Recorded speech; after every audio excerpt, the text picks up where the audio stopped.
evening to all of us.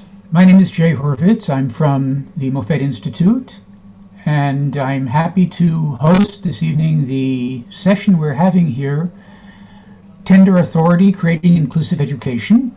Our presenters are Victor J. Friedman, Michal Razer, and Gili Talmor David.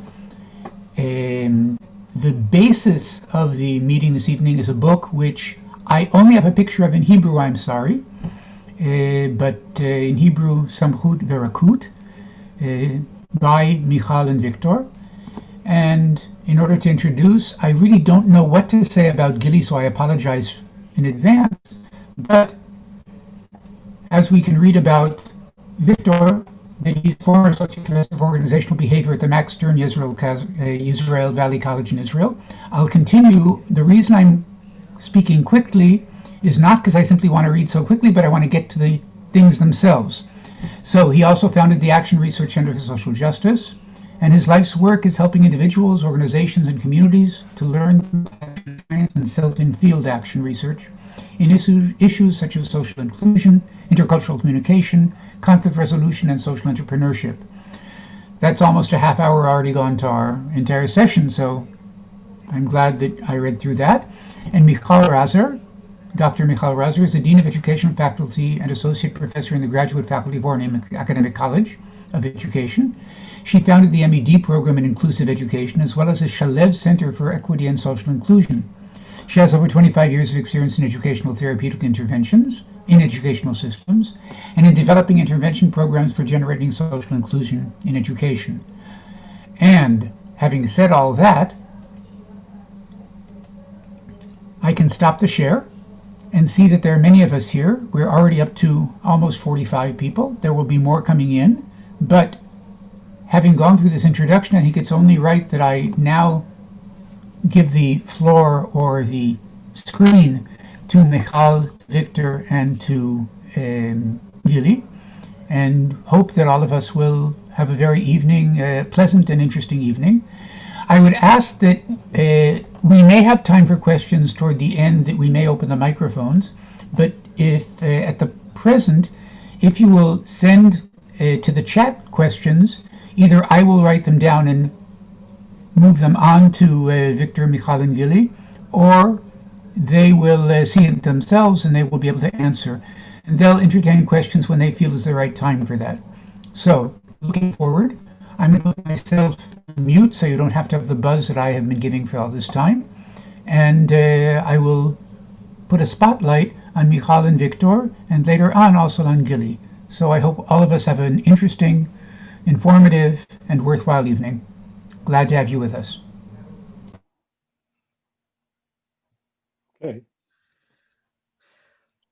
Okay. Oh. Jay, I just have one more request. Some people may have trouble writing for a variety of reasons in the chat at real time. So is there another way that people can say that they have a question if they can't write in chat?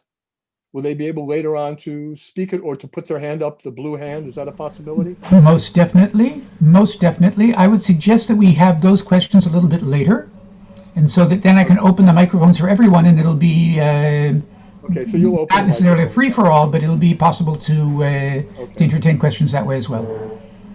Okay, good. Okay, well, good evening. Welcome, everyone. Now that Jay has introduced us, I don't think Michal and I have to introduce ourselves, but let us introduce Gili, who was not a co-author, but will be joining us this evening and helping us present some ideas in the book through a live case. So Gili, can you present yourself for a moment? Hi, everyone. I am head of design at Teach First Israel, which is one of the global partners of Teach for All.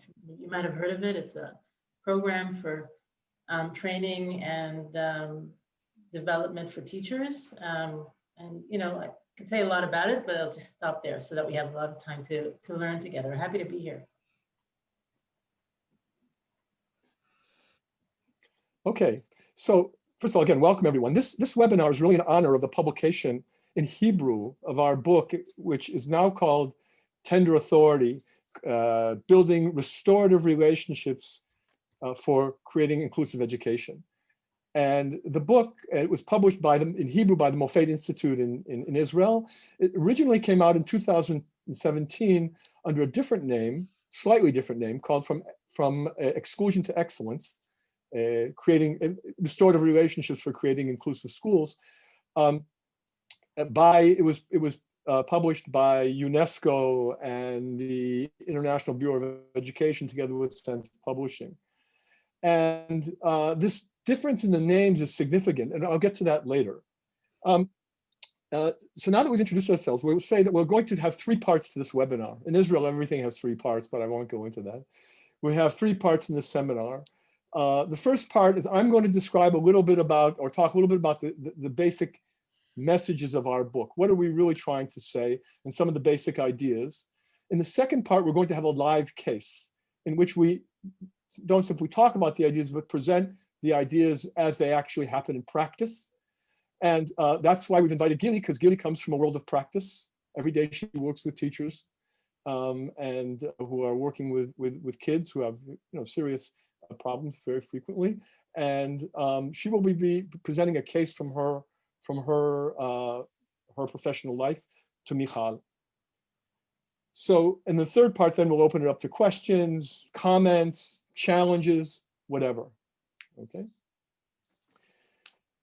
So our book is based on 30 years of action research with teachers, principals, and schools. We've always worked with schools, not simply individuals.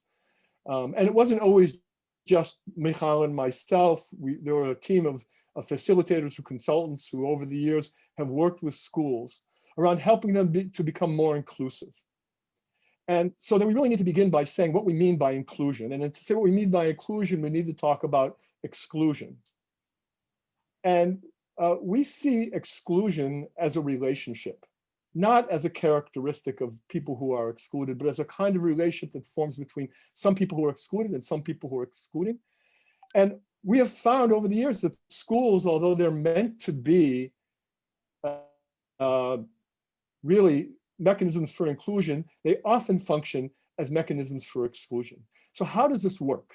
How does this work? Well, in our experience, it starts with children who come to school often with some kind of special need or some kind of distress, which could come from many, many different sources. It could have to do with poverty. It could have to do with discrimination. It could have to do with something physical, mental. It could have to do with a broken home. It could be many different things.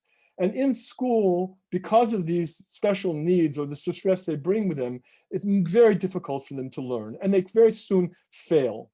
And as the schools are not able to really help them. And so as they fail, they often begin to display very disruptive behavior. And sometimes it's disruptive behaviors from the very beginning. And when this happens, schools often respond by trying to discipline them and in ways that are often punishing and actually exclude these children more, push them even farther away, which then leads kids to act out even more, which then leads to even further punishment. And we call this the cycle of exclusion. Now, what is really interesting to us, one of the things we found was really interesting, was the cycle of exclusion doesn't just lead to kids feeling excluded, the children excluding children. Actually, the interesting thing, we found that many of the teachers, principals, and entire schools that work with these kids, they themselves experience exclusion. Because in working with these kids, and because the ways the kids react to them, they feel they lose their sense of efficacy. They feel that their work is sometimes meaningless. They're often in intense emotional distress. They're sometimes humiliated, and often they're actually living in fear of violence, of what these kids could do to them, to their peers, and to themselves. And so both sides, both the children and the teachers, experience a sense of exclusion. And so if exclusion is a relationship, then inclusion must be a different kind of relationship. And so the point of our work, and what we try to show in the book, is how teachers, and we begin with teachers and principals and people in schools because they're professionals, how they can think and act differently in ways that not only interrupt the cycle of exclusion, but push it back and turn it into a cycle of inclusion. So in talking about now this inclusive practice and how we can reverse this cycle, we think about really three fundamental features of this of our approach, which we're going to illustrate today. There are a lot more. The book is really, presents quite a few different skills, both conceptual skills or cognitive skills and behavioral skills for helping teachers and principals work more effectively with children, with parents, and with themselves. But in this webinar, we're going to focus on three because we don't have time for all of it. So what are they? What are the real, and these are really the heart of it. The first skill we want to talk about is something we call empathic limit setting. Empathic limit setting relates directly to what we talked about in the, what I talked about when I said we changed the name of the book. And I'll explain why in a moment. When we began about 30 years ago, most schools had no compunctions about expelling or getting rid of kids. In one way or another, when kids were giving them a hard time, when children, students were not fitting in, they found some way of getting out of the classrooms, and they were focused primarily on achievement so that the regular teachers and the students who were not explaining this could get on with their work. And so a lot of our work had to do with trying to explain and show that actually there was no contradiction between inclusion and excellence. And we based a lot of this on OECD data and research that show that countries with the most inclusive systems are the most, have the highest achievement as well. But today things are very different, at least in Israel. I don't know about the rest of the world. Today in Israel, many, if not most schools want to be inclusive, truly want to be inclusive. They say they want to be inclusive. But the problem is that there's a great gap between this desire to be inclusive and what they can actually do in practice. Because most teachers have never been trained to work effectively with kids who present these kinds of problems and these kinds of situations. And so today the focus is more on what we call tender authority and what I call empathic limit setting, this particular skill of empathic limit setting, than what we mentioned before on the previous title. But by empathic limit setting, we mean how do teachers set limits? That's the other thing I was saying. When we come to schools, the first thing these teachers say to us is, look, these kids, I mean, we want to help, we want to help, but you have to set limits. These kids, can be very, as I said, dangerous to themselves, dangerous to others, and dangerous to us. So, and in their minds, there's this contradiction. So first thing we want to show them and teach them, help them learn, is how to both set limits while at the same time addressing the needs of these kids and not pushing them away, but in fact, strengthening the relationship with them. So that's the first skill we'll try to illustrate today. The second skill we'll try to illustrate is actually not a behavioral skill, but more of a cognitive skill. And it's a skill we call reframing. One of the things we have found is that one of the greatest barriers to teachers being able to behave differently, to produce inclusive practice, one of the greatest barriers are certain ways of thinking about their situation, which they're not aware of. It's always in the background. But these ways of thinking puts teachers into terrible dilemmas, and they feel that they're just stuck. There's nothing they can do. And we try to deal with this. We have to deal with this. Almost in every case, we have to deal with this by what we call framing and reframing. We help teachers become aware of these ways of thinking, which we call framing. And when they become aware of it, actually, it's quite liberating. Once they're aware of it, they're no longer stuck. And then we have to help them develop a new frame that can help them move forward. So the second thing we hope to illustrate in the live case, which we'll show in a few minutes, is this process of framing and reframing. The third thing which we hope to illustrate in the live case, and it's central to our approach, is that in addition to all of the behavioral and cognitive skills that teachers and principals need to develop to be able to work more effectively with these kids and to make their schools more inclusive, there is a very, very important issue of dealing with the emotional side of this work. Now, kids who are excluded, as we pointed out earlier, bring to school a huge emotional burden of distress, of anger, of all kinds of emotions that are very difficult. And they put these right on the teacher's table every single day. And working in these, with these kids, working in these situations, sometimes classroom, schools, sometimes individuals, it's terribly, terribly difficult work for teachers. It's emotionally distressing. Teachers, I mean, if you are teachers, you know what we're talking about. Day in, day out, teachers are faced with situations which often make them feel awful, you know. And as we said before, in the cycle of exclusion, feelings of inefficacy, worthlessness, humiliation, and often fear.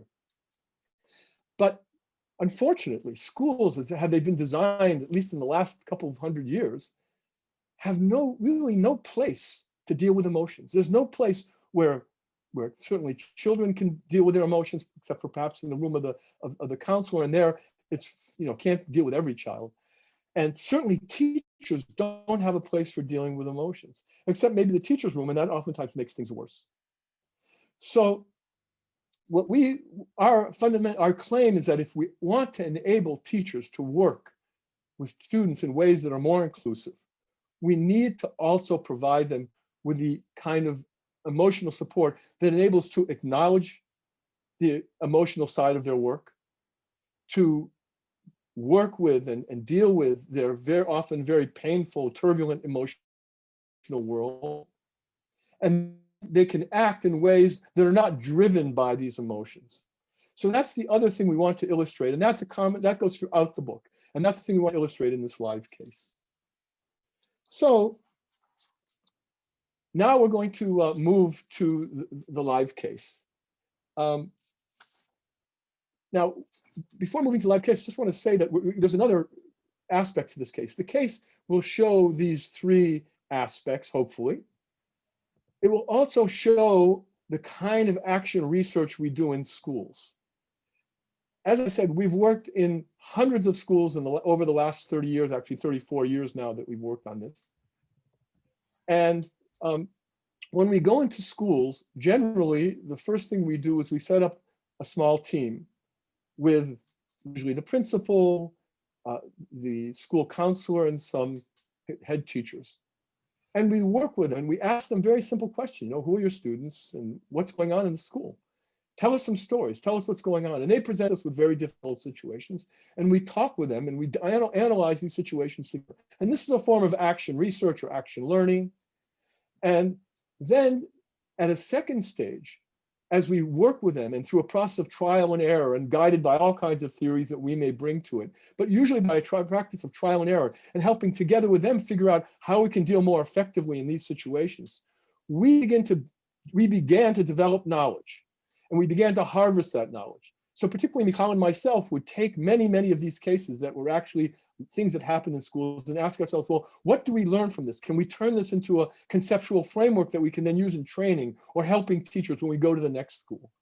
And so the book really is a kind of whole theory, a practical theory of inclusive practice, which emerged out of this very long 30-year action research process. And in the next section, we're going to illustrate that, how we did that, and some of the content as well. And we hope that you will see empathic limit setting, framing and reframing, and the emotional support. Okay, so Michal, I think now it's over to you. Thank you, Victor, for the introduction. And thank you, Gili, for joining us. Gili is a very good friend. We are actually working on our next book together. Victor described the intervention in schools, but we also work training teachers, training new teachers, not only working in school, but in training program of teachers as well. So we'll try to illustrate a case, and I have to say that we didn't really prepare it. Gili prepared the case, but we don't really know what the case is about. It's usually what happens when we work with teacher. We work in groups where someone brings up a case and we try to understand and try to work through the cases and understand what really happened and practice the theory or practice the things we are trying to say. So we asked Gili to bring us a case. and we try to analyze it together. Hopefully, we can show through this experience really our main concepts. So please, Gili, explain, tell us a story, and if you can say something about the context of the story. Yeah, sure. So, you know, Michal, in my capacity as head of design at Teach First Israel, sometimes I also, quite often actually, I also coach staff members and I work with the teachers themselves. And so this is a specific case that I'd like to bring to you sort of from my perspective as the coach for this new teacher. This is a teacher, I'll give you some background. This teacher we're talking about a science teacher who teaches in middle school. He has been teaching for 2 years. He is, in his background, he comes from an academic career, an academic background, and he's very strongly connected to his, I guess his identity as a teacher relates quite strongly to his academic, these academic aspects, his passion for his discipline. And he decided to become a teacher for reasons of, you know, trying to bring value to Israeli society, trying to make a difference, trying to be significant. And we're talking about specifically a student who So wait. So this is the teacher that came to you and told you his story with a specific kid. Yes. Is it true? Okay. Yes, that's right. Okay, so we'll try to understand what happened to him and then maybe what happened to you when coaching him. Okay. Right. Yes, that would be great. Okay, go So ahead. he came to me with a specific issue, talking about this student who has been participating, you know, they've been teaching Zoom. Basically, middle school hasn't really been back in school. And he started out preparing these lessons on Zoom, doing all kinds of things, but the teacher, and this specific student would always come to class, the Zoom class, without turning on the camera. And apparently many of the kids, most of the kids did not turn on the camera. And so this teacher decided that he was going to kind of switch it up a little bit and go to, you know, asynchronous tasks. So focus not so much on teaching through Zoom, but kind of saying hi and then sending them off to complete all kinds of tasks. And he put a lot of work into creative tasks, having them do experiments at home, upload videos, all sorts of stuff. And this specific student, who appeared to every single Zoom class, didn't do any of these tasks. So that was like something that, and I have to say, he didn't know this student before. This was a new class that he taught this year. So he kind of tried to reach out to the student, sending him WhatsApp texts, what's going on? Do you need help? Let me remind you, this assignment is due on, And this specific event that he brought to me, which frustrated him specifically, was that because the student did not respond to any of these texts, he sent a different kind of text. He said, you know, I realized something's going on with this kid. I want to be very empathetic, and I won't talk about the science assignments. I won't scold him for not handing in the assignments. I'll ask him how he's doing. So he told me, I sent him this text just saying, hey, I'm missing you. You know, I've noticed you haven't handed anything in. What's going on? Is everything all right? And then the student responded saying, hi, I'm okay. And there was a short exchange, which ended with the teacher saying, so do you need help with this assignment? Because it's due in a couple of days. And it's really important that you hand in this assignment. And the student said, yeah, everything is cool. He wrote, I think he wrote a lot of emojis. It's cool, I'll do it. And then he didn't do it. He did not hand in this assignment. And the teacher came to me quite frustrated, saying, you know, I have gone to all this effort. I have been creating these amazing tasks. I noticed that he's having difficulty, and I reached out to him and I said, I'll put aside my ego and I'll reach out, and I feel like I've done what I can, and this is it. You know, the student just does not, he's disrespecting me. He's not putting in the effort. This is it. There's nothing else I can do. Okay, that's what he told you. Yeah, this feeling of kind of saying, well, you know, soon we're going to have to bring in grades. I don't really see any other way other than flunking this student. I mean, how can I pass him? So before we start talking about the case, please tell me, what do you want to talk about? Or what really bothers you about this case? Because Yeah. he came to you with a story and you probably told him anything. Did you answer him? Did you tell him anything? Well, first of all, I want to say that I really like this person and I really actually appreciate the work that he's doing. I think he's a very talented teacher. I think he's really putting in a lot of effort. And I believe that he cares. And I am concerned that he doesn't really, that it's very difficult for him to be empathetic, really empathetic, when it really becomes difficult for the kids.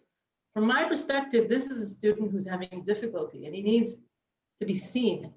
And I'm worried or disturbed or concerned that maybe there's a limit to the empathy that this teacher can bring in, or and I've even started thinking, does he understand what exclusion is? Does he understand what difficulty is? What this student might have been going through with these Zoom classes and all these assignments and having to navigate all that. And what did you feel about him? How did you feel when he told you the story? To be quite honest, if I'm honest, I have to say, Yeah. honest. I mean, disappointed and okay. Disappointed in him and kind of thinking, how is this possible that he's not digging deeper? So you didn't really, if I can understand, you didn't feel empathy toward him. Well, looking at it, yeah, I mean, looking at it, of course, now it's. Why? What happened to you? Why couldn't you be empathic to him? Do you understand? Can you look at yourself and see what happened to me there? Because I know that he's capable of it. I know that he's very strong. I know that he's very intelligent. I know that he's this great person. I mean, I know what he can do. I know he's got a lot to give. Yeah. And it's disturbing to me that there's like a limit where he's kind of saying to me what he thinks the student is saying to him, which is, I've done my work. I've done enough. This is it. And I'm kind of worried, really? So we can see here a parallel process, that what happened to the kid, it's happening to him with you. With interaction, when he's interacting with you, it happens the same thing. Is that true? I mean, thinking about it now, I guess I can see it feels like, I guess I can see a sort of cycle where, maybe I'm the one who has to break it. But yes, I can see what you're saying, how. So what happened to him? If you, for a moment, start thinking, said, what happened? First, what's his name? You didn't say the name, right? No, I didn't say the teacher's name. Let's call him Uri. Uri. So what do you think happened to Uri when the kid didn't want to respond or didn't respond to the exercise he gave him? What happened to him? What do you think? First of all, he's a new teacher. So if I'm now thinking, I mean, probably he really doesn't know what else to do. There's that. I think that's like already I'm thinking kind of, I guess what I should have done. I'm already started to think what I might have done, but okay. I guess one thing that he was feeling was kind of helpless. I think he felt helpless. I think that's one thing he felt.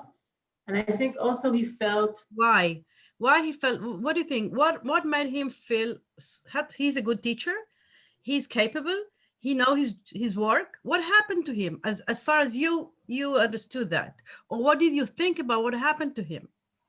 I think he kind of had this checklist of things that he knows work from he doesn't have a lot of experience. So he knows, okay, I'm supposed to be a good teacher. I create good assignments. I did that. I try to help. I say to kids, let me help you. What do you need help with? He did that. Then he kind of did the reaching out more on a personal level. He did that. And that worked because the student responded. But then there was something else that happened, kind of like the shift to, okay, so hand in the assignment tomorrow, where that created some kind of disconnect. And there, I think he didn't know what to do. And I think he felt, maybe he was insulted, maybe he felt hurt, or maybe he felt, I guess, really a feeling of helplessness. And just kind of saying, I've done so much. And there's nobody this person on the other side isn't picking up. I've done so much and I have no success. Right. So maybe the notion of success that he's having, it's not really, because maybe what he really did, it was a good practice. And the feeling that he did not succeed, it's something, and I think what happened to you, if I understand correctly, is that you believed him that he didn't succeed. Yes. So the fact that he felt helpless, or he felt a failure, he brought it to you and he said, "Ah, right, you failed in that situation." So both of you believed that he didn't do a good job in that situation. Right. Right. I didn't question his interpretation of the situation. I realize is what you're saying. You didn't ask him what really the interpretation, right? The interpretation of the situation, what really happened there, Yeah. why he's feeling failure. What happened to him in the that he really, what, as you telling me, he did a very good job, excellent job with the kid. Okay, yes. Okay, Michal, I forgot to say, my role was to come in every once in a while and help Michal now make explicit what was she doing and how it's connected to the concepts that we were talking about before. Okay, so Michal, can you say a little bit about what you were, where were you going from the beginning and to this point, and where are we now? I think we've gotten to a. So what I'm trying to do for the first time is really understand the frame. The frame means, what does Gili has in mind? What is really the way she's framing the problem? What is the problem as she defines it? And when we understand that the frame in this part is that the teacher didn't do a good job. That's one frame. Maybe we can find some others. We'll try to find some other. But the frame is that the teacher, something happened to him and he didn't do a good job. And then we all got into a cycle of feeling bad because the job wasn't done good enough. And you got disappointed of him. He was disappointed of himself. And then you are involved in that failure aspects of the case. But if we move for a moment from you and the teacher and try to see what happened to the teacher with the kid, probably or maybe you can be in Uri's position for a moment. Yeah. Can you, for a moment, just to try to understand what happened to you? If you are Uri, what happened to you when the kid didn't do the assignment? What did you think? What did you think, and how did you feel? I felt like, I think, frustrated, because my evaluation of myself kind of is based on the effect that I have on the kids. And this is actually why, as a teacher, I switched to these asynchronous tasks, because I didn't feel that I could get feedback from the kids about how they were doing from these cameras that were turned off on Zoom. This is something that we talked about a lot, actually. And so he switched to these tasks. I switched to these tasks because then I have a more hands-on connection with the kids, even though I don't see them, but I can see their work and I can see what they're learning. And with this lack of response from the student kind of not handing in the assignment, I felt like I was going in a good chain of events, and he responded to my reaching out. And then I did the next logical step, and then he disappeared. He didn't do it. And I felt, how is this possible? So the first time he really did what you wanted to. He came to you, he answered you, he was coming to all your classes. And when you talk to him, he responded to you. Yes. And something happened that you didn't see this success. You only saw the little aspect of his not being able to do some other parts of the interactions. And all the picture was painted with a failure aspect, not with the success aspects for the beginning of it. Yes. I think as you're saying this, Michal, one thing that now speaking as Uri, just one sentence for a second, Victor, just speaking as Uri, I'm realizing that for me as Uri, what matters most is my impact on learning science. And if I don't see impact there, then I think I'm not doing it well. Something is going wrong. It's almost like I didn't see the other things. Okay. So we'll talk in a minute. How can you work with Uri on this? But what I want to say, Victor, answering your question, is that when I'm looking for a frame or trying to do now a reframe, I'm trying to look for two main aspects. First is how is Gilly, what's the notion of Gilly about the success, the strengths, her strengths and Uri's strengths, and how they both, Uri and Gilly, looks for the pain of Uri and the pain of the kid. So either Uri didn't see the pain of the kid, maybe, and I think you did see the pain of Uri. I think you did. Yeah. I'm not sure you saw the strengths of Uri in that specific case. I'm not sure. I'm not sure Uri saw the strength of the kids coming, interacting as much as he could in the really, really complex situation. We didn't talk about who's the kid, what's her background, what he really can do, what he can't do. We didn't talk about it because, well, if you know, I'm not sure you know that, but if you were really Uri, I would ask you, who's the kid? What happened before? What he's capable of doing? What he's not capable of doing? Is he really doing a good job? A small job? Something is really מתקדם, making progress. Going the right way. Something's going in the right direction. So now I'm saying, look, we have to decide who are we working with, Uri or you, because we are not going to have, well, maybe we are. I think we have time. Yeah, we're okay. We do. So what do you... We have plenty of time. When you see Uri, now that I explained, that I say those two things that we are looking for, what strengths you missed and what the pain you miss. What do you think? I think one thing is really seeing how for him, he was doing something that was different, that was new. I mean, almost out of his comfort zone and doing it successfully, connecting with a student on something that's not related to teaching science, not related to his discipline, which is where his strengths lie, which is where he feels in his element. And he did something in order to, he understood that he needed to do something else in order to connect with the student, and it worked. And kind of like having accepted or working with, I guess, the frame that he brought to this situation, I didn't question that and did not see that at all, actually. And okay, so now let me, are you willing to do some simulation, some role playing? Sure.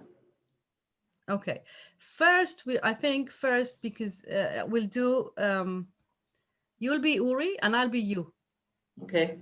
And then maybe we can try to understand more who's the kid and do another role playing with the teacher and with Uri and the kid, but we'll see that.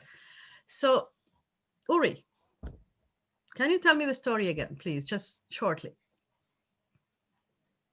Well, there's one student that I'm really concerned about, that I felt like he's unresponsive to my teaching, and I feel like I'm not getting a feel for who he is and what's going on. And in this specific case, moving to these tasks that I was giving the kids, very creative tasks, I lost him completely. I felt like moving from Zoom to that, I just lost him completely. And I felt quite nervous about it, and quite distressed. So I tried something else. I started writing him a text on WhatsApp just to say, how are you doing and what's going on? And he responded to that. And I felt quite happy, actually, to see that he was responding. But I felt like I was doing that. That was not a goal. That was the means to get him to work on his science assignments. And that's so true. That's not the goal. That's true. Yes. But and maybe what I'm feeling now is that maybe I made the shift too quickly. Maybe I should have done something else or maintained a maybe he was threatened by what I was doing, or he felt uncomfortable. Was he threatened by what you're doing? I mean, if he didn't do the assignment, even after we talked like that, and he said he understood everything, but he still didn't do it. I mean, why didn't he do it? This is what I don't understand. Like, Why did he? What do you think? Why? What do you think, Uri? Why he didn't do the assignment? Because you know the kids more than me, and you Yeah. may have a lot of good interpretations of why he didn't do that.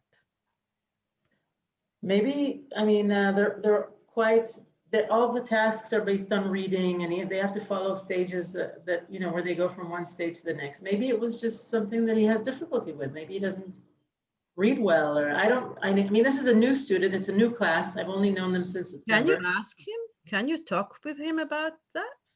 Is that a possibility of really trying to understand what happened to him? Yeah, I guess so. Sure. Yes. I mean, I could ask him. I don't know if he would tell me, because it feels like it's difficult for him to open up, but Of course, it's very hard. yeah. But I think I see your work, and I think you did a good job. And sometimes working with kids in a very stressful situation, in a very what we call in a very bad situation, takes time, and you know that. You know it takes time, and you do a good job. You really do a good job. And what you need to do is keep on doing it, because you do one step back, one step forward, and two step forward, or one step back. You know that dynamics. And when you do a good job, what happened to you when you feel that the job you did, it's not good enough, you stop doing it. But you really connected with that kid.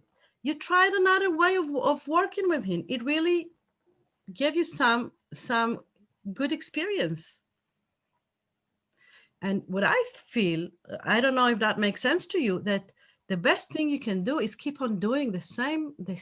It really understand that what you did is what you need to do. Yeah. How it sounds to you? Yeah, I feel now that, I mean, I'm questioning in myself, why didn't I see that that something good was happening, and that it was good enough? I didn't have to move right away to, you know, the kind of task, and there was something important happening, which was good in and of itself. It's not just a means to an end. It can also be a stage where you stop and develop something there, which is also important. You know, we can move now to look at the same situation between you and the kid, because you were disappointed of that kid. Yes. Did he do something good enough? Did he do anything that you can say, okay, that's something? You mean in that specific situation, or in general? Yes. No, in that specific situation. Well, he responded to my connection, to my reaching out to him. He responded there, and I felt like he was being authentic. It felt like a good thing. I felt like something good was happening. Yeah, that's true. He responded to you. Something good happened to him. Something good happened to him in the connection with you. Yes, and I have to say it was good for me as well. It actually made me quite happy. You know, to feel that I was connecting with someone that I had been trying to connect with, and suddenly it was there. I don't know why I was stressing myself to kind of, okay, it's not enough. I have to move on to the task, to the science, to the thing. Like, that's the most important thing. I mean, well, that education system. Yeah. Okay. Okay.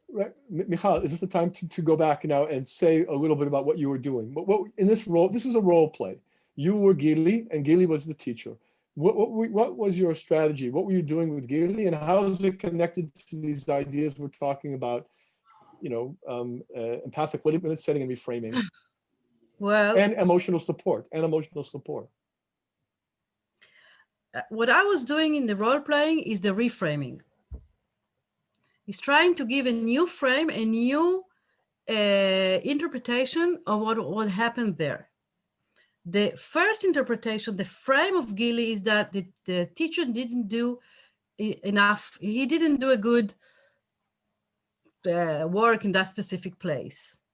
What I gave her and because he was helpless, or because you didn't really explain why, but you felt he didn't do his good well enough. And I thought that the reframe should be that the teacher, the Uri, didn't see his strengths, nor his strengths, nor the kid's strengths. strengths. He didn't see that enough. And Gili didn't see the good job that the teacher did. So the reframing for me is just trying to give something different, trying to tell them, listen, that we can see the case from another perspective. We can see something else that was going on there. And also I wanted to show her or tell her that working with this, even though he knows that, Uri knows that, he knows the population, he knows who he's working with. But sometimes these notions, it's go away. And I really wanted him to remember that the work goes slowly by slowly, step by step, and you're doing a good job. Don't forget your good abilities. Don't forget that you're a very good teacher. Don't forget, because of that specific moment, that maybe what Uri could do with the kids is the same thing. He could tell him, I'm very glad that you respond to me. Tomorrow you'll respond to me again. Please do it again. You respond to me today. Maybe it was too much for you to ask much more responses. Tomorrow I'll ask you another response. And tomorrow you'll do it better. You'll do it again, not better. You'll do it again. So something that would bring both of them to a way of looking at the success and not looking only at the failure, which what happened with exclusion, that we always see the emptiness. We didn't see the part that is really the good practice, your good practice, and the kid good practice. Was that? So in the case that Gili brought, we didn't really see empathic limit setting. It wasn't really a case of limit setting, or maybe it was. I don't know. Maybe it's there. No, it wasn't. What about the emotional support? I mean, I'll ask Gili, did you feel emotion? I mean, this teacher was experiencing emotional distress. He was feeling frustrated. He was feeling like he wasn't doing anything with his student. He was feeling, perhaps feeling a little guilt about this. I don't know. He was feeling clearly, how, as the teacher, would this have addressed was Michal addressing your emotional side? Did you feel? Yeah. Yes, if I'm speaking again as Uri, or kind of from that perspective, definitely there's something about being able to highlight the effectiveness of what I was doing rather than how it failed is something that's very empowering. I mean, it hadn't occurred to me. I mean, I realized that something good was happening, but I kind of put it aside. And I actually felt like, in terms of my authority as a teacher, speaking of authority, like I had failed. Like I wasn't able to motivate. Like part of my job is to motivate the kids to engagement. And I was doing all this stuff. Like you lost your authority.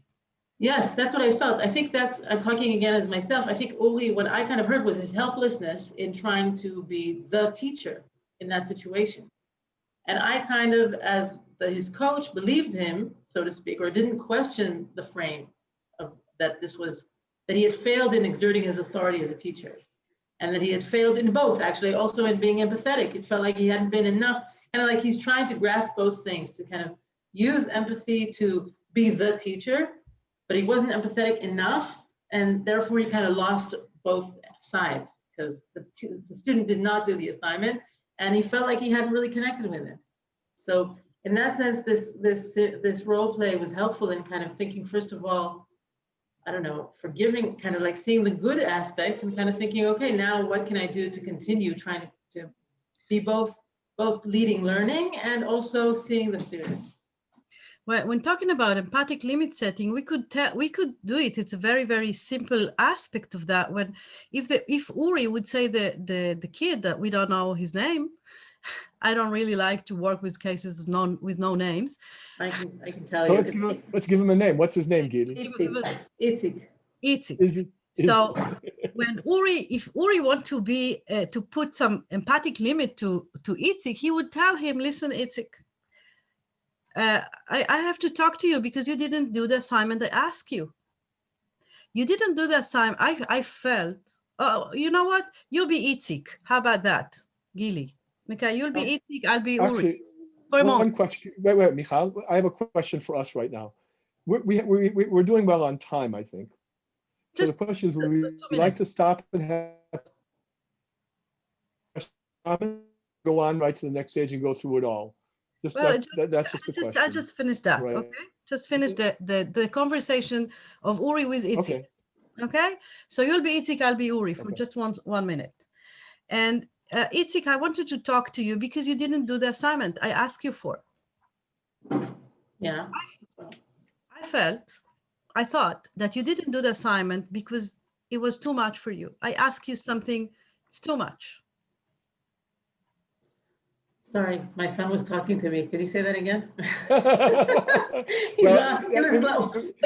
I'm sorry, at just say home, that again. that's Sorry. why she didn't do the assignment, Michal. That's why she didn't. That's why I Itzik didn't apologize. No, do it. Sorry, just say that again. Maybe your son wants to be Itzik. Actually, that's a good reason. Right. Itzik, Yes. I wanted to talk to you because you didn't do the assignment yesterday. Right. And I thought that you didn't do the assignment because it was too much. It was too much. I gave you a very hard mission. Yeah. So, that's true? It was too much for you? Yeah, I mean, so many, just looking at how many items, they're like, it's never just one thing. It's always 5 or 6 things, like just see the numbers and. Okay. So you know what, even though sometimes it looks too much for you, I expect you to do some of it. So tomorrow I give you another assignment and you'll do some of it. It's okay if I just do the first number one, just number one. Is that okay if I just do no? Then I can just focus. You know what? For tomorrow, it will be okay. For the first stage, will be okay. And if you okay? Michal? Yeah. Okay. What if we actually took what actually happened to Gili? Because what if the response was, well, I didn't do the assignment. Well, the truth was that my friends came over and we were watching the football game and, we didn't, I forgot all about it. That's the honest, to tell you the truth. I just forgot about it and it was too late. So then, it's not the answer we were expecting. Well, I thought that you didn't do the assignment because it was too hard for you. That was my thinking. And even maybe tomorrow I'll give you a new assignment and you'll do some of it. And you'll manage in your work day, in your day, to do some of it. So, I'm cutting the simulation now. I do not believe when I know that the kid would I know that I gave him a very hard assignment. I know that. I'm not confusing. And I know that it was too hard, and I'm telling him my notion. That's being an authority. That's being, I know it was too hard for you. You can tell me whatever you want, but I really know. And that's the empathic part of it. I know it was too hard. It's not because you're a bad boy. It's not because you don't care. It's not because, no, it was too hard. It was my fault. I'm sorry. I gave you a too difficult assignment. Okay. So being authority means really knowing what's going on. And if I don't know, I have to investigate. I have to inquire. I have to understand. But I know what happened there. And I know so I can help you. Okay. Ronen would like to ask a question. Is this a proper time for that? Yeah, so we can now. Sure, yeah, no, actually, this is the time for that. Yeah. Okay, Ronen, can you take the microphone? And Jay, can you please put the gallery view again? Ken, I'll take you off of being spotlighted. Thank you. I don't know, maybe, yeah. Polish, not Russian, Polish? Okay, could be, I don't know, Polish or Russian, I don't know.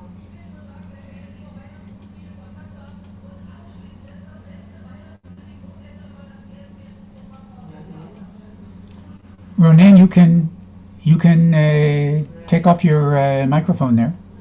Okay, now I could. Before that, I couldn't.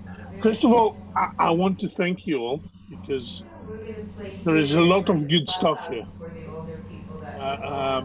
Being one of those kids in my past, I can appreciate how much good work is being done here.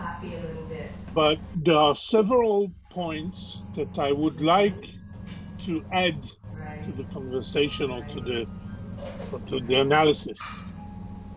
First of all, when dealing with people with different backgrounds, Very good. Anyways, uh, good. I find I'm gonna that say goodbye, but most make sure you of the framing is full of assumptions and misunderstandings, like taking the next logic step. Okay, it's actually a frame that was used here. And what seems to us as logic is not necessarily logical to the other side. As well as I can take another example, this assumption that if you say do just one part, but the assignment is still a list of many different items, and we don't give just one assignment, one part of the assignment, and just do one part of it, sometimes the other side can't do it because it's full of details. And we have to take it apart visually and not just say it. Okay. Now, that's for two examples from what you did here in this role play. To the concept itself, I would say that there is one point that I find missing in the concept, knowing the educational system in Israel. And that's the confusion between integration and inclusion. Victor said at the beginning that most of the teachers want to be inclusive, and they do. But they want to be inclusive and integrative at the same time. And that's in my view, that's an impossible mission, because integration and inclusion are different in concept.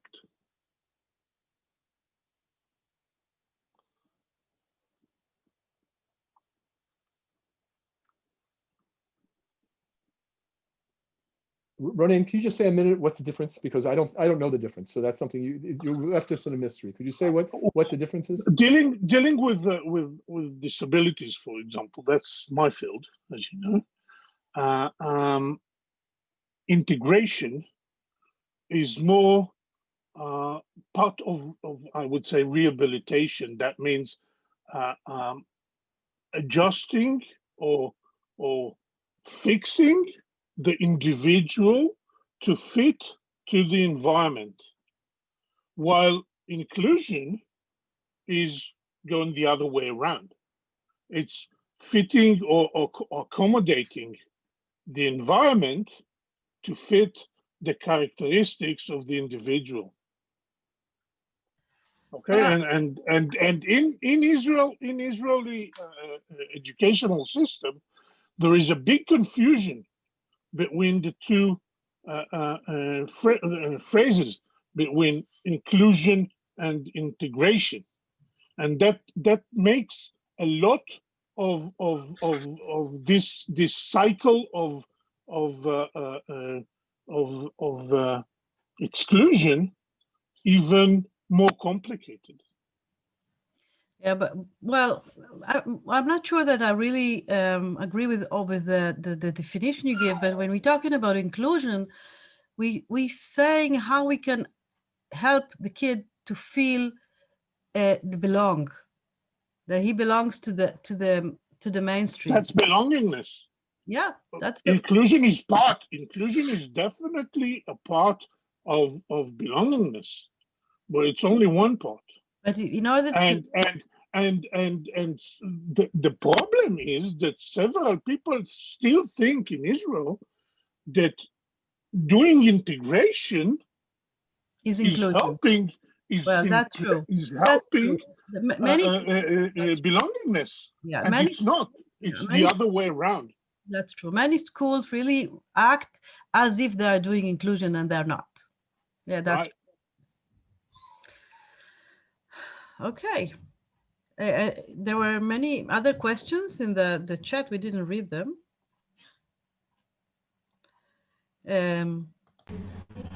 I don't think there were questions yet. They've been more, there's been discussion going on.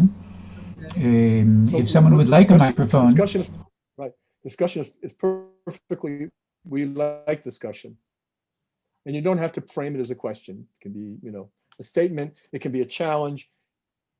Maybe there were things that go right. We'd like to hear it.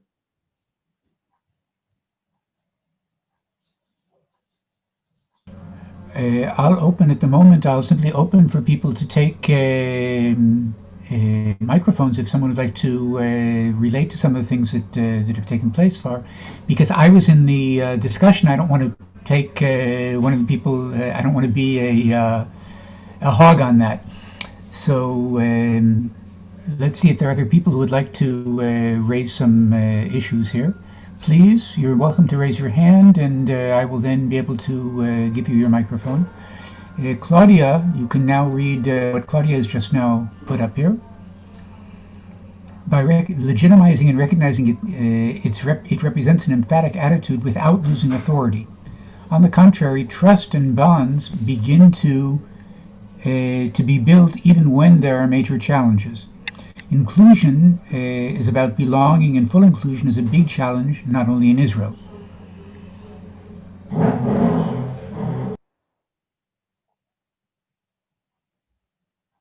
Jay, could you say that one more time, slowly, so that there was a point about trust, and I wasn't sure if there was a kind of critique in there. Could you say it one more time? You're muted. I'll read this out loud, although if Claudia would like to join in, she can. Claudia, would you like to? Claudia, is she here with us? Claudia is with us now. Claudia, if you'd like to take a microphone, you can.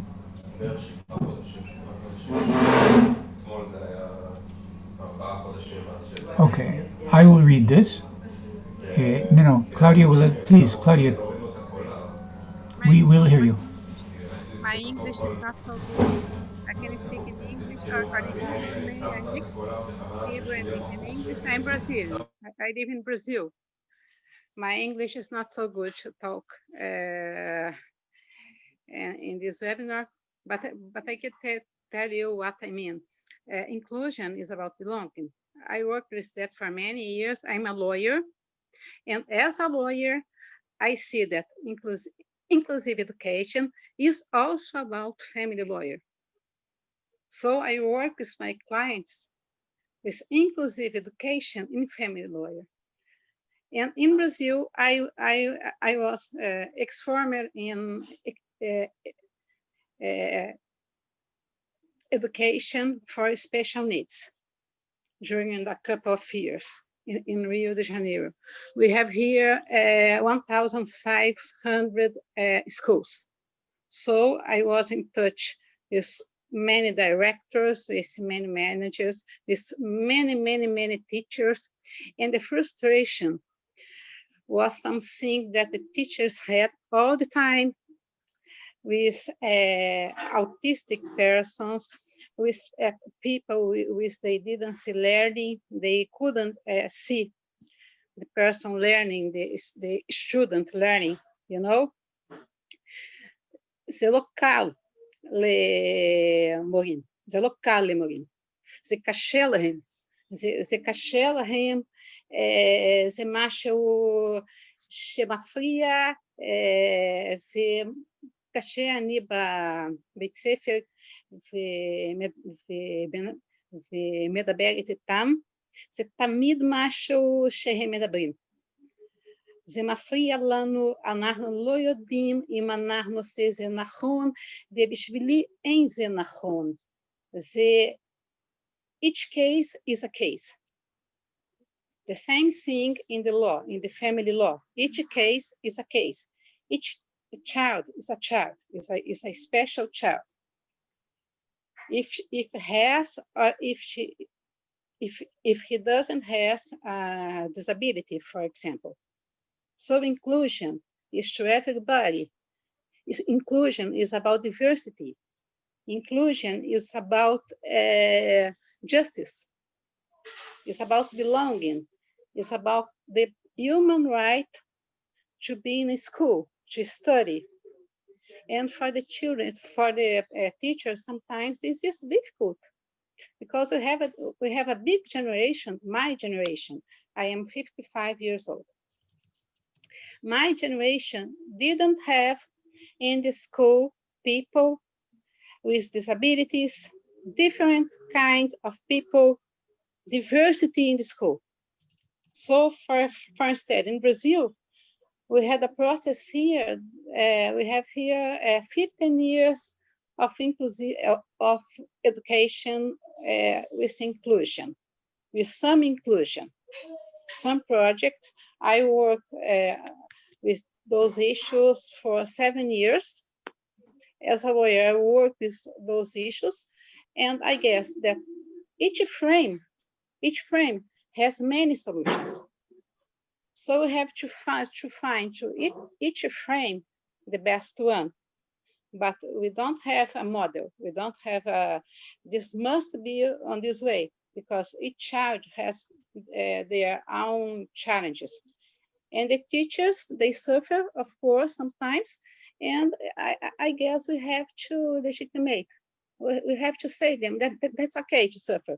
But you have to find a way. You have to find a way because it is your profession. Claudia, I'd like to respond to that.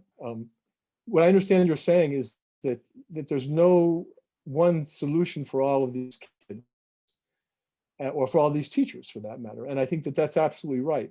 And in the approach that we're doing, that's why action research is such an important part of what we're doing, a number of levels.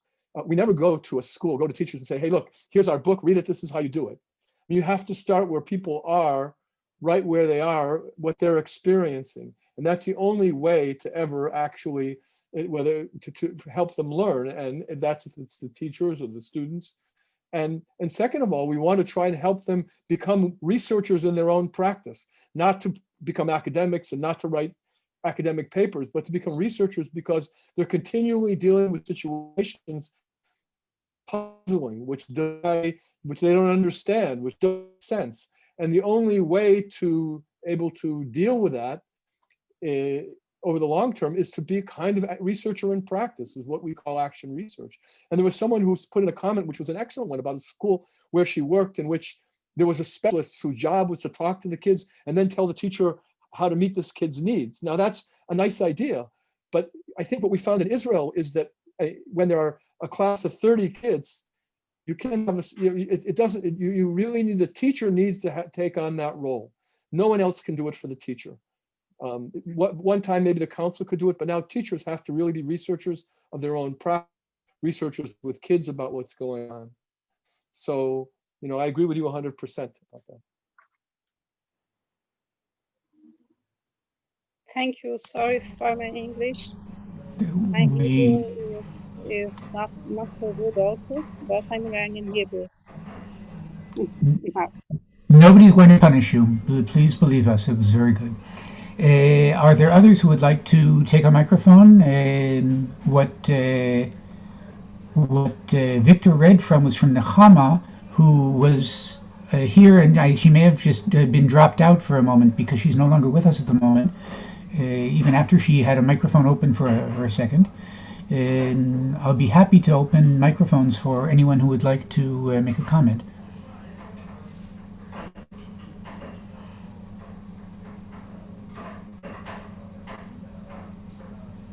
I'm I waiting would for also someone add that to... if you don't have a comment, but if you have a particular case or a problem you'd like to present, maybe from your own practice, that would also be something which we could work with to have, you know, so.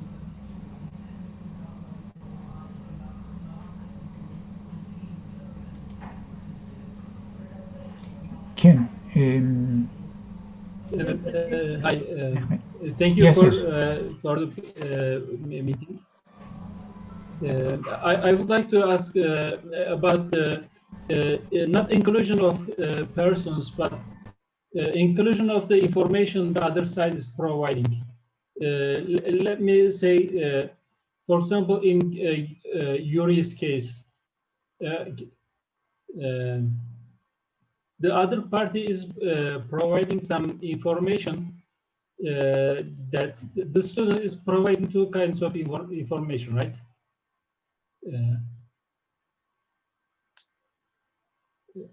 Sorry, am I heard?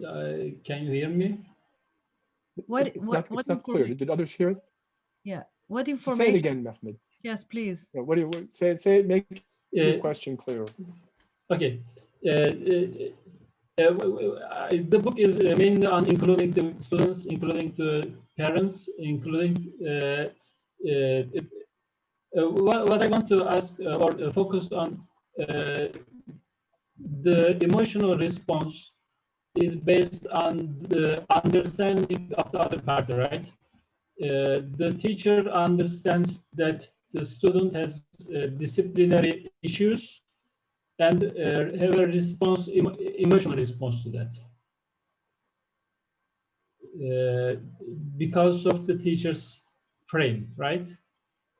Right.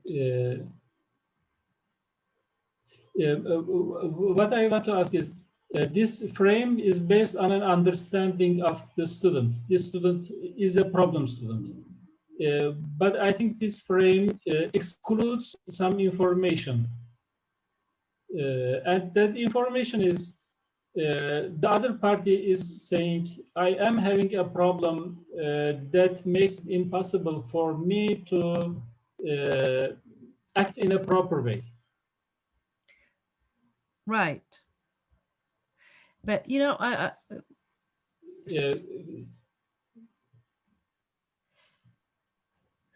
do you want to continue or whatever we would? Yes. And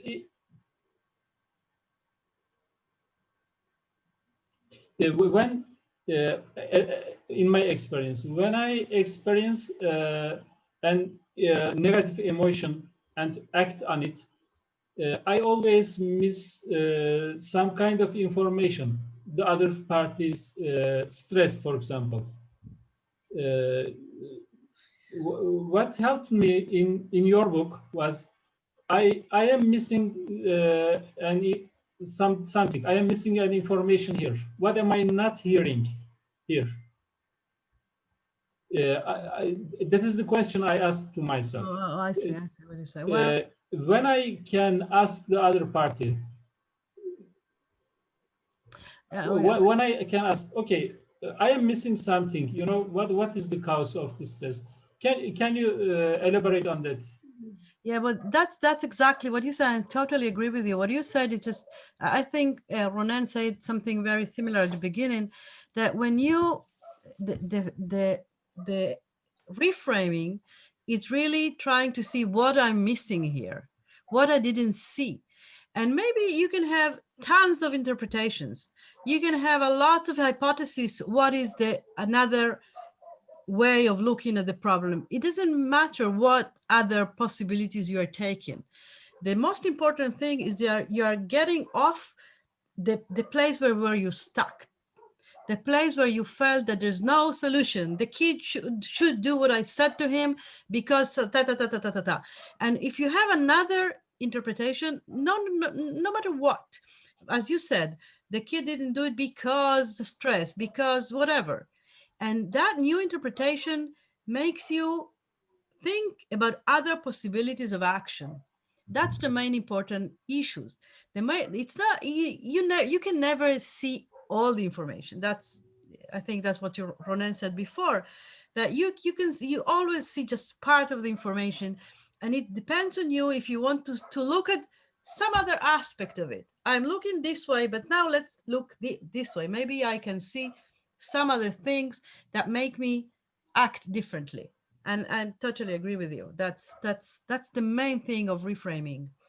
And what happens sometimes in our schools, in normal school, it's that there's only one way of understanding problem, one way of seeing a discipline problem. We don't see them as discipline problem. We see that the kids is in a very bad situation. He's in distress. He feels something. Well, calling them discipline problem is a way of framing it. It is another way of framing the same behavior. Frame it differently. You may act differently. He will feel differently. You will feel differently, and something will be changed. I hope I understood you correctly. There are a couple of other comments here in the chat, which perhaps it's worth viewing here. Is there a frame about teachers as well? They only see their students as difficult students. They are not able to work inclusively. And a little bit later, can it also be that teachers are able to reframe but miss skills, miss possibilities, miss room to maneuver?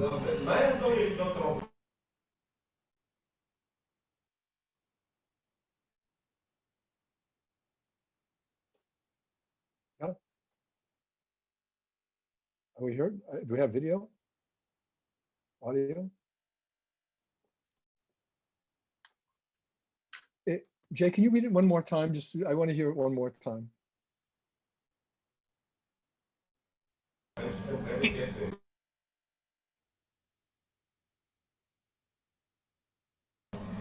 The question was, is there a frame about teachers as well?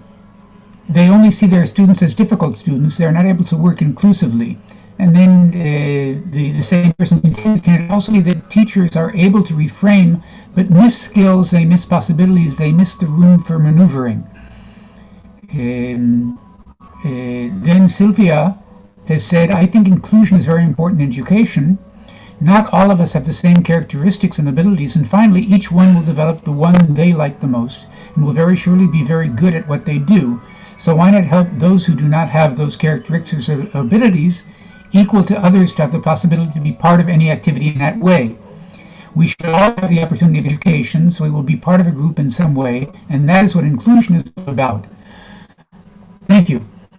Because there's some noise on my part in the house, I'm going to try to mute myself and hope that you'll be able to respond here.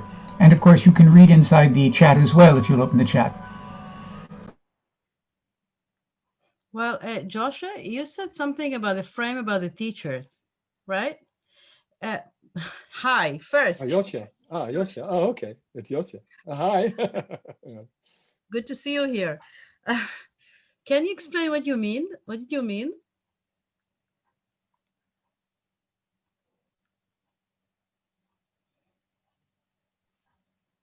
Yes, I am unmuted now. Yeah.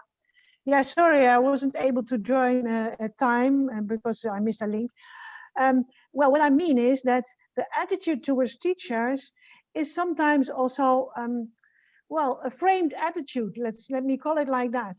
That the teachers are missing something, that they're doing the wrong thing, that they are not doing the right thing with their students, that they don't appreciate what their students are doing. And I think that this was also making it quite difficult for teachers to change their frame because they're being framed themselves. But that's one thing. And then even if they would be able to change their frame, they might not feel enough room to maneuver, to reach out to students, to change assignments, to well, whatever. So yeah, this is what I want to highlight, the position of the teacher. But maybe this is our task as teacher trainers to really help them change their frame about themselves, change their way they see their job, and be some of a little more compassion about their places where they do not succeed as they expected. And well,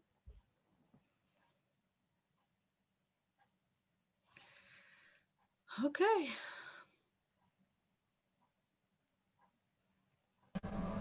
I'll be very happy to open microphones for anyone else who might want to make a comment.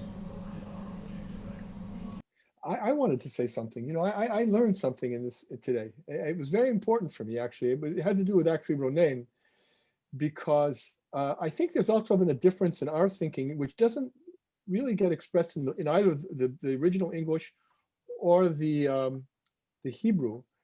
And, you know, when I talked about exclusion, and I said, well, it's not a characteristic of the child. And I think that that's absolutely the case. But I did say that, you know, these kids just come to school with special needs, or they come to school with distress. But I think that the real deep issue is that they come to school in some way different. It's not, and they're only different not because it's about them. They're different because relative to a normative school environment, there's something different about them. And it's this ability not to work with difference, because as Michal said, schools are based on a very much standardized model, you know, of who kids are and how we have to teach them. And so they're not programmed in any way to deal with difference. And I think that for me was I think I've known that, but I never articulated it well enough. And thanks, Ronen, for helping me. I thought you were going to catch me on that, and I was going to admit that. But I think it's an important insight, because it's not just because that they have problems or because they have special needs. It's really they're different, and schools can't deal with that.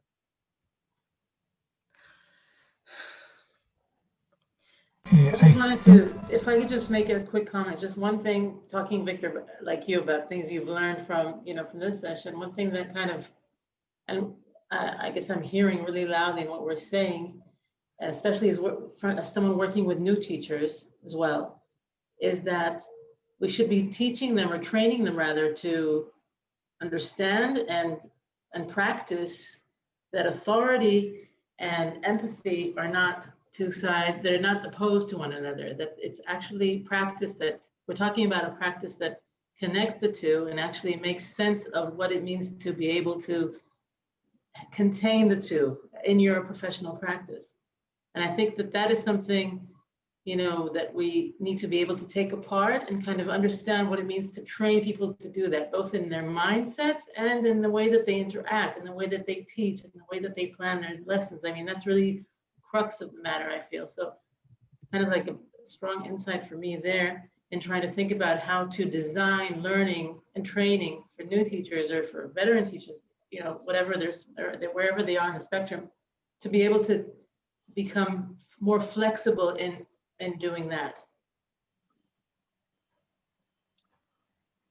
Here is something to add to the complexity.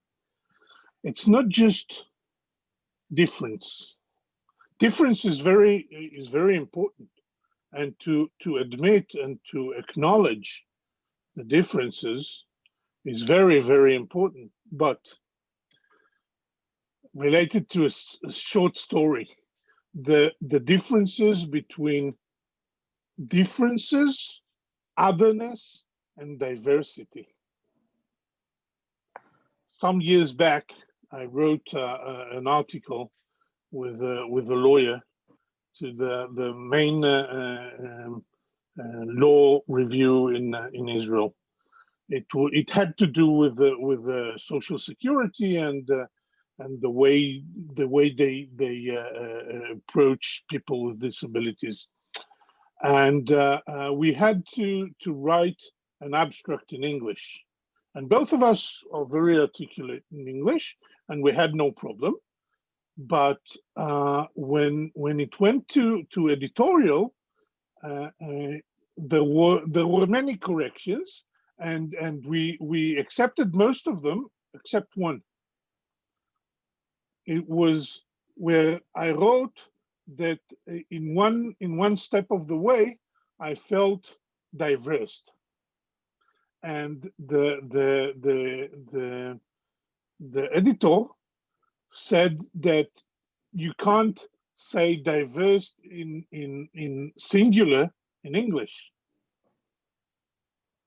And I referred him to Wikipedia on the article on neurodiversity. And something like 2 minutes after that, he wrote back to all the stuff that he is stamp corrected, and he accepted my not King's language of feeling diverse, which he originally corrected as feeling other. I didn't feel other.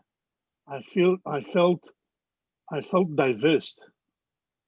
So the differences between otherness, difference, and diversity is also very important here. And of course, there are many of us who even feel diverse unto ourselves. Right. Right. I'm not me, I'm a number of me's. Right. And on that note, we are approaching the ending. Please, Michal.